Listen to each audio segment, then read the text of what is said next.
नमस्कार बच्चों। हमने पहले टॉपिक में बैंक के सामान्य कार्य देखे थे कि किस तरीके से बैंक कौन कौन से कार्य करते हैं। आज हम बैंकों का महत्व देखेंगे कि बैंकों का हमारी अर्थव्यवस्था में क्या महत्व है, हमारी अर्थव्यवस्था के लिए बैंकों की क्या इम्पोर्टेंस है।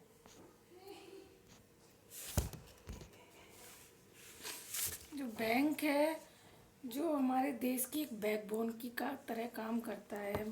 मतलब बैंकों के बिना हम देश के विकास के बारे में सोच नहीं सकते। जैसे हमारा शरीर बिना रक्त या नसों में जब तक रक्त प्रवाहित नहीं होगा हम अपनी बॉडी में कुछ काम नहीं कर सकते, वैसे ही जो बैंक हैं उनके द्वारा उनके बिना हम अर्थव्यवस्था के बारे में कल्पना भी नहीं कर सकते, क्योंकि किसी भी देश का जो उत्पादन है, व्यापार है, व्यवसाय है, उद्योग धंधे हैं, सभी का विकास बैंकिंग पर ही निर्भर करता है। यानी कि हमारी बैंकों के बिना आर्थिक विकास हम मात्र कल्पना मात्र ही रह जाता है। इसके बिना हम अब देश के विकास के बारे में भी नहीं सोच सकते हैं। तो इसके पहले देखते हैं बचतों को प्रोत्साहन।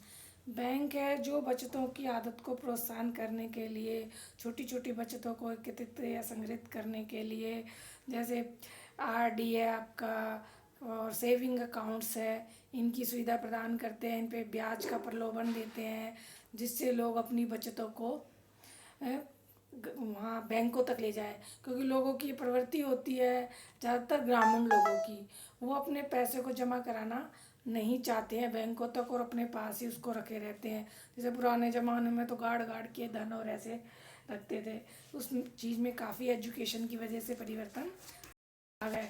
तो लोग बाग ये सोचते हैं हमारा पैसा हमारे पास ज़्यादा सुरक्षित है और हम इसे बैंक तक नहीं ले जाएंगे, लेकिन बैंक तरह तरह के प्रलोभन देते हैं, जिससे या लालच देते हैं जिससे कि लोग बागों में बचत की प्रवृत्ति हो और बचत के प्रवृत्ति के साथ साथ वो पैसा बैंकों तक भी पहुँचे, क्योंकि जब उनको ब्याज का प्रलोभन होगा, लोभ होगा, तो उस पैसे को वो बैंक तक पहुँचाएंगे और जब उन्हें ब्याज मिलेगा उस जमा पैसे पर तो उनमें सेविंग की आदत भी बढ़ेगी। यानी कि जो उनकी इनकम है उसमें से कंजप्शन के लिए खर्च करने के बाद उनकी जो सेविंग बचेगी, क्योंकि income C+S equal to income, तो जब कंजम्पशन करने के बाद I equal to C equal to I minus C equal to saving. तो यानी कि सेविंग के लिए उनकी आदत बढ़ेगी, वो खर्चा कम करेंगे, ज़रूरी आवश्यकताओं के लिए ही खर्च करेंगे, तभी वो बचा पाएंगे। क्योंकि जो छोटी छोटी बचतें होती हैं वो बड़ी बचतों का रूप धारण कर लेती हैं, तो उससे उपभोक्ता को, ग्राहक को ब्याज मिलता है, लेकिन बैंक उन सब छोटी छोटी बचतों को एकत्रित करके बहुत बड़ा रूप हो जाता है, तो उससे वे उद्योगों को और व्यापारों को उधार देती है, जो देश के डेवलपमेंट में सहयोग होता है। पूंजी निर्माण पूंजी निर्माण ऊपर वाले पॉइंट से ही जुड़ा हुआ है। जैसे कि लोग बाग बचत करेंगे, अपव्यय करेंगे, यानी कि कम खर्च करेंगे, मितव्ययी बनेंगे, अपनी बचतों को, छोटी छोटी बचतों को बैंकों में जमा कराएंगे या संग्रहित करेंगे, तो जो बिखरी हुई बचतें हैं, फैली हुई बचतें हैं, वो एक जगह एकत्रित हो जाएंगी और एक जगह एकत्रित होने से उद्योगपतियों को, व्यापारियों को उनकी वित्तीय आवश्यकताओं की बैंक पूर्ति कर सकेंगे और बैंक अपनी जमाओं में वृद्धि साख सृजन द्वारा करते हैं। ये बैंक का एक मेन मतलब अर्निंग का साधन है। बैंक क्या होता है कि जो लोगों से प्राथमिक जमाएँ आती हैं या प्रारंभिक जमाएँ आती हैं उनका कुछ प्रतिशत रख के बैंक उधार दे देता है, तो वही साख का निर्माण होता है।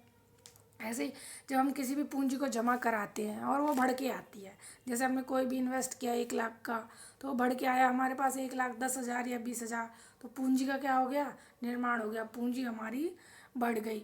ऐसे तो नहीं कहेंगे मकान का निर्माण हो गया, जब पूंजी इन्वेस्ट करने से ही हमें पूंजी अधिक मिल रही है तो इसका मतलब पूंजी का निर्माण हो गया।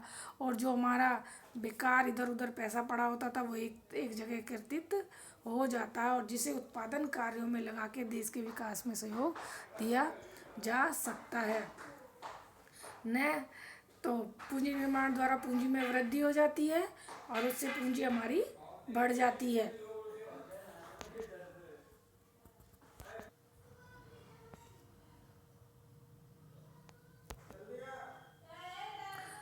व्यापारी बैंकों के लिए वित्त प्रबंध की व्यवस्था करते हैं। बैंक उद्योग और व्यापारी बैंकों के लिए वित्त व्यवस्था। आधुनिक युग में जो उद्योग है और जो व्यापार है उनको बड़ी मात्रा में पूंजी की आवश्यकता पड़ती है और बिना पूंजी के व्यवसाय का संचालन संभव नहीं है।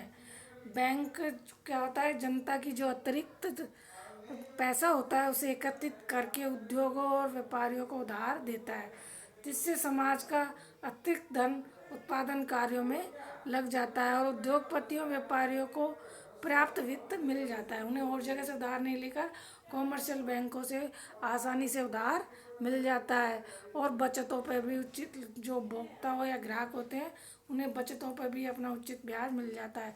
इस तरह से उद्योगों को और व्यापारियों को उधार देने से जो इंडस्ट्रीज़ होती हैं वो डेवलप होती है, जिससे लोगों को बहुत रोज़गार मिलता है, काम मिलता है और जीवन स्तर भी उच्च होता है। इसलिए व्यापारी बैंकों का काफ़ी योगदान है, हमारी अर्थव्यवस्था में काफ़ी इम्पोर्टेंस है बैंक की। इनके बिना हम विकास की कल्पना कम ही कर सकते हैं। जैसे पूंजी निर्माण नहीं होगा, जैसे लोग बाग बचत नहीं करेंगे, पूंजी निर्माण नहीं होगा तो व्यापार और उद्योगों का विकास भी संभव नहीं हो पाएगा। तो छोटी छोटी बचतों को संग्रह करने का काम कौन करते हैं? बैंक करते हैं। बैंक उन पर इंटरेस्ट दे के क्या काम करते हैं? पूंजी निर्माण का काम करते हैं।